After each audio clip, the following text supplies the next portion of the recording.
Hello दोस्तों, veterans नमस्कार। मैं दीवान सिंह। मेरे पास बहुत कुछ मैटर ऐसा पड़ा है काम का, टाइम नहीं मिल पा रहा था मेरे कुछ बिजी शेड्यूल की वजह से। आज मेरे पास एएफटी के सीनियर एडवोकेट प्रवीण कुमार जी का फ़ोन आता है। उनके पास किसी व्यक्ति का गुजरात से फ़ोन आता है पीएमआर से केस के संबंध में, क्योंकि प्रवीण जी ने यह कहा था कि जो पीएमआर के केस हैं उनको मैं फ्री ऑफ कॉस्ट लड़ूंगा, केवल फाइलिंग के चार्जेज लूँगा। तो उनकी उससे बात होती हैं। उन्होंने मुझे बताया कि गुजरात में एक कोई व्यक्ति है राजेश जी, जो 2017 में शायद वो रिटायरमेंट आए थे on request on medical ground. जैसी मेरी उनसे बात हुई थी, यानी वो पीएमआर हैं, ऑन रिक्वेस्ट हैं, लेकिन मेडिकल ग्राउंड पर आए हुए हैं, डिसेबिलिटी पर आए हुए हैं। और उनका जो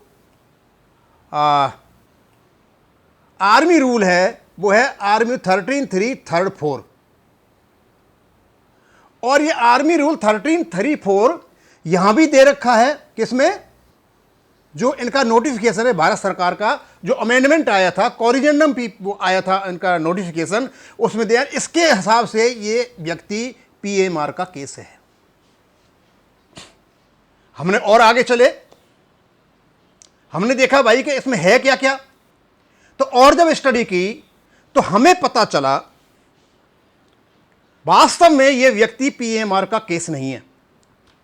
और इस व्यक्ति से राजीव बहल और पार्टी, वॉइस ऑफ सर्विसमैन का कोऑर्डिनेटर वीर बहादुर सिंह और ये जितने भी लोग हैं, इससे 10,000 रुपए ले चुके हैं, 500 रुपए मेंबरशिप के ले चुके हैं, 15,000 में तय किया इनका केस लड़ने का, और 5,000 रुपए और इनसे अभी लेने हैं।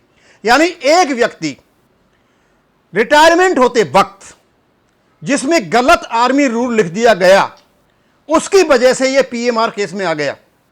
यदि सही रूल लिखा जाता तो यह पीएमआर केस में नहीं आता। और सही रूल इसका जो होता, ये जो केस हैं सारे सब 13(3) के हैं, पूरे में लगा रखे हैं। ये भी 13(3) का केस है, ये भी 13(3) का केस है, ये भी 13(3) का केस है। यानी 13(3) तो है इसका मेडिकल ग्राउंड पर आउट होने वाले व्यक्ति का, और जो ये 3rd 4th है, ये ऑन रिक्वेस्ट पे वो व्यक्ति है जो मेडिकल ग्राउंड पर नहीं आ रहा है। यानी डिसेबिलिटी पेंशन लेने वाला व्यक्ति किसी भी हालत में पीएमआर का केस नहीं है। केवल जिस समय शेल्टर अपॉइंटमेंट दिया जाता है, उस लेटर का परफॉर्मेंस प्रकार है, वो ऐसा लगता है जैसे मैं अपनी रिक्वेस्ट पर आया हुआ हूं। ये व्यक्ति भी ऑन रिक्वेस्ट इसलिए हो गया, 19 साल की सर्विस थी, डिसेबिलिटी पर आया था, शेल्टर अपॉइंटमेंट दिया होगा, जिसकी वजह से इसको जो सही धारा लिखनी चाहिए थी उसमें ये लिखनी चाहिए 3rd ये लिखनी चाहिए थी, लेकिन लिख दी गई ये। और ये धारा आती है किसमें, आपके पीएमआर में, और इस व्यक्ति को पीएमआर बना दिया गया। इस व्यक्ति से इन लोगों ने 10,000 रुपए ले रखे हैं, 500 उसके ले रखे हैं। और इनसे मुझे पता चला, राजेश जी से, कि the voice of Excel society के इन कलाकारों ने 1 से 20 लोगों से 15,000 रुपए का भरोता भर लिया है। और 15,000 का मतलब होगा 1,80,00,000, जिसमें से ये 10,000 रुपए लेकर के बैठ गए, यानी 1,20,00,000 रुपए इकट्ठा कर लिए हैं, ये इसने बताया। और दूसरा मुझे पता चला कहीं इन लखनऊ में और कोई 4 से केस कर दिए, उनसे भी ऐसे पैसा लिया गया है। यानी अंधाधुंध पैसे की बरसात हो रही है, लोगों को पता ही नहीं है। तो सबसे पहले तो मैं पीएमआर वालों को यह बताना चाहता हूं कि सबसे पहले आप अपनी धाराओं को देखें कि आपकी जो धारा दे रखी है वो कैसी है। अब उसमें भी आप 2 प्रकार के हो, एक तो आप ऑन रिक्वेस्ट मेडिकल पर आए हो क्या, या ऑन रिक्वेस्ट आप बिना मेडिकल के आए हो। जो ऑन रिक्वेस्ट मेडिकल का आते हैं वो इनवैलिडमेंट के केस होते हैं, लेकिन होता ऑन रिक्वेस्ट है। मैं भी ऑन रिक्वेस्ट मेडिकल पाया हूं। दुनिया भर के लोग ऑन रिक्वेस्ट मेडिकल, वो ऑन रिक्वेस्ट है क्योंकि सर्विस से पहले जब आ गए तो वो यही मानते हैं ऑन रिक्वेस्ट जा रहे हैं। वो परफॉर्मा इसी प्रकार का है, जब आदमी अनफिट हो जाता है तो परफॉर्मा जो भरवाया जाता है तो वो ऑन रिक्वेस्ट ही माना जाता है। और क्योंकि सर्विस करने से पहले आ गया पूरी करने से, तो वो प्रीमेच्योर हो जाएगा, उनके दिमाग में यह जाता है। लेकिन प्रीमेच्योर होने के लिए भारत सरकार के OROC के नोटिफिकेशन में धाराएं दे रखी हैं। उसमें 3 धाराएं हैं, 13(3)(1)(2)(v), ये तो JCOs के लिए है, और 13(3)(1)(2)(v) 13(1) 1B ये दे रखी है, यहाँ पर थोड़ा बड़ा करके देख लेना, ये वारंट ऑफिसर के लिए दे रहा है। वारंट ऑफिसर होते हैं एयरफोर्स में। अब आप बोलो वारंट ऑफिसर कहाँ से आ गए? कहीं मेडिकल में ये वारंट ऑफिसर हुआ करते हैं, उनके लिए है। ये केवल आर्मी रूल है तो आर्मी के लिए है, ये एयरफोर्स और नेवी वालों के लिए नहीं है। और मुझे ऐसा लगता है उनकी धाराएं सही लिखी गई थी, केवल आर्मी की धाराओं में गलती हुई थी, उन धाराओं में बाद में सही किया गया है।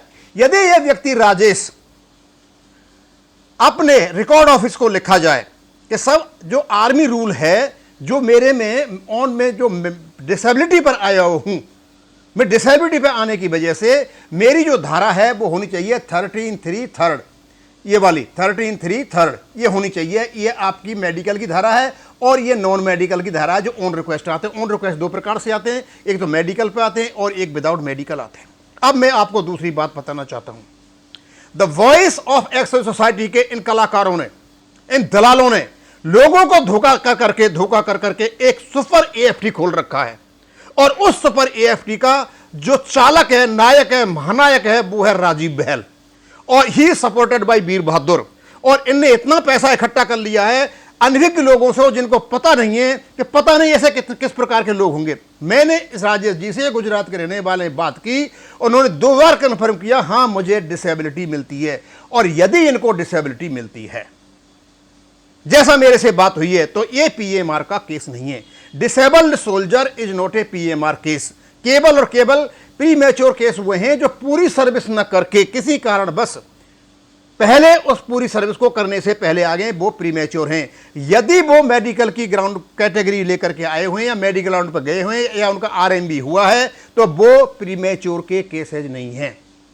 मैंने बहुत लोगों से बात की, वकीलों से बात की, तो ये जो लिखा हुआ है, ये सारा मैंने जो लगा रखा है आर्मी रूल 1954 का ही लगा रखा है मैंने सारा। ये 1954 की धाराएं लगा रखी है। ये जेसीओज के लिए हैं, ये वारंट ऑफिसर के लिए हैं और ये आपके ओआरस के लिए हैं और ये केवल आर्मी के लिए हैं। वारंट ऑफिसर वो नहीं है आपका एयरफोर्स वाला, ये अलग प्रकार के कई मेडिकल में होते होंगे, पहले हमें तो देखे नहीं अभी, अब ये उसमें मैं देखा कि उसमें होता है। तो ये जो व्यक्ति है 2017 में ये डिस्चार्ज आया और उसके रूल में ये धारा लिख दी गई 13(3) थर्ड 4 की जगह थर्ड होता तो ये मतलब ऑटोमेटिक इस पीएमआर से निकल जाता और उसको 10,000 15,000 रुपए देने की जरूरत नहीं पड़ती। पीएमआर के केस पर बहुत बड़ी मात्रा में लोगों से पैसे ऐंठे जा रहे हैं। मैं तो आपसे यही कहूंगा, जितने पीएमआर के केस हैं, आप 4-5 आदमी मिलकर के खुद एएफटी जाएं, वकील से बात करें, इन दलालों से बचें। ये दलाली कर रहे हैं, इन्होंने एक अलग से एएफटी खोल रखी है कमाने की। और मुझे पता चला है अभी इनकी सोसाइटी एक गलत पते पर रजिस्टर्ड है।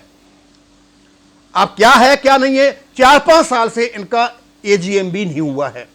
हम भारत सरकार से अनुरोध करेंगे, the voice of Excel society में कितना पैसा आया है और किन किन तरीकों से आया है, ये लोग करते क्या है, इसकी इंक्वायरी की जाए।